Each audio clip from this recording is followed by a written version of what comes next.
અગત્યના સમાચાર। વડોદરા શહેરમાં રામનવમી અને ભાજપના 46મા સ્થાપના દિવસની ઉજવણીના ભાગરૂપે ભારતીય જનતા પાર્ટી વડોદરા ભારતીય જનતા પાર્ટીના અધ્યક્ષ ડોક્ટર જયપ્રકાશ સોની અને વિધાનસભાના મુખ્ય દંડક બાલકૃષ્ણ શુક્લની આગેવાનીમાં પદયાત્રાનું આયોજન કરવામાં આવ્યું હતું।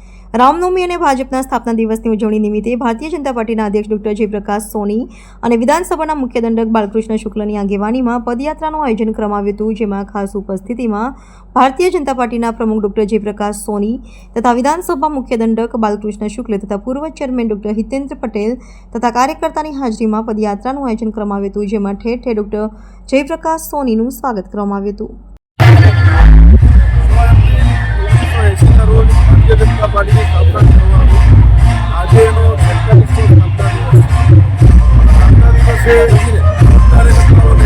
शुभकामना शुभम संयोग आज रामनवमी पर भगवान रामનો जन्मदिवस शहરમાં ઠેર ઠેર શોભાયાત્રાઓ નીકળવાની છે।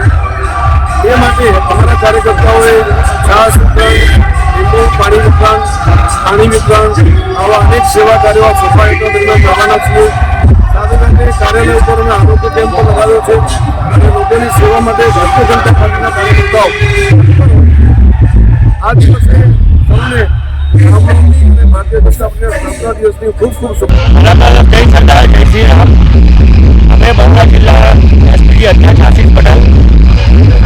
વિશ્વનું માત્ર એક સંગઠન છે, બિન રાજકીય સંગઠન છે। ભગવાન શ્રી રામને પહેલાં તો અમે સનાતની છે। ભગવાન શ્રી રામના આમંત્રણને રેલીને માન આપીને અમે આજે બરોડા જિલ્લાના મારા સમગ્ર ટીમ સાથે અમે અહીંયા હાજર છીએ।